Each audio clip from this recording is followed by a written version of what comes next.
Alrighty, today we're talking about Song of Iron. This game is available on Xbox and PC, as some would say the Xbox ecosystem and PC. I like how that sounds. This game is called Song of Iron. It is a side-scrolling action game. Some would call 2.5D, as you can see here. The graphics are great. They're really nice for a side-scrolling game anyway. It is made by, this is where it gets a little more impressive for me. It's made by one developer, Joe Winter, and evidently he's quite experienced in the field. So I'll give you one cool, it's useless piece of information, but I found it to be cool if it is true. The main character in the game was, or is at least based upon a character that the developer made while playing Dungeons and Dragons. Now, I don't get into tabletop games or the pencil and paper games too much, but they are cool. You need the time to be able to do it, so I can appreciate it, and I like the idea of your pencil and paper character kind of coming to life on the screen. So that's cool. Anyway, you can also pick male or female for the character. That's nothing more than cosmetic. So as I said, it's a 2.5D scrolling game.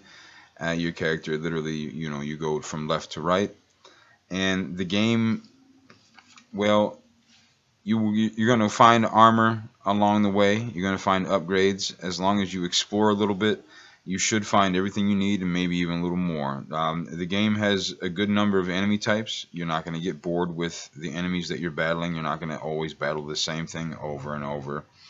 And if you play the game, you're going to see that for yourself. You'll be able to know what enemies. It's your basic fantasy characters that kind of come to life here on the screen here.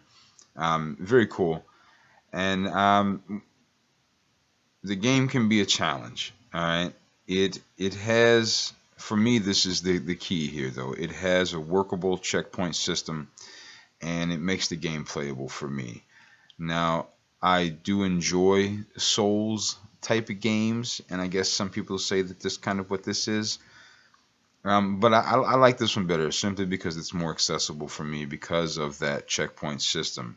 I get tired of going a long distance just to die, do it all again, and do it all again, and do it all again. And it's wonderful if you're collecting things along the way, but to play the same areas over and over and over again, it really can become monotonous to me. It can become boring. Simply put, no matter how good the game is, if I'm doing the same thing over and over, it gets boring, right?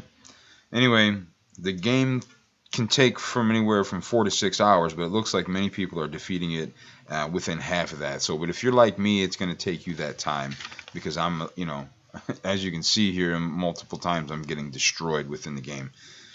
Anyway, the game is set up for multiple playthroughs, and multiple playthroughs will unlock secrets and/or other items.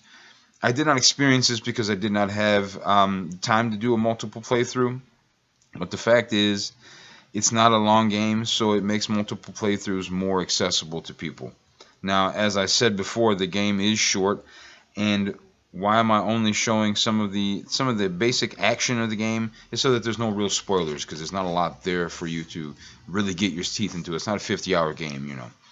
So to end it, I'm going to say that the graphics are great, the gameplay is fun, the story even works for me. One thing to keep in mind is you have to learn how to play. So while learning the battle system is not hard, it can be a turn off for some people. It really can. And for me, I thought it would be, but it was not. It really does. It does work for me without a doubt.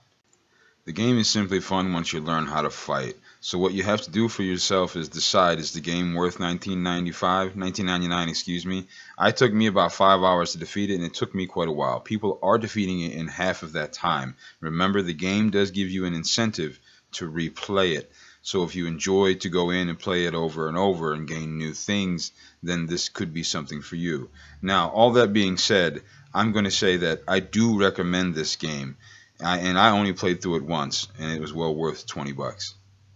Don't forget, it's a game, so have fun.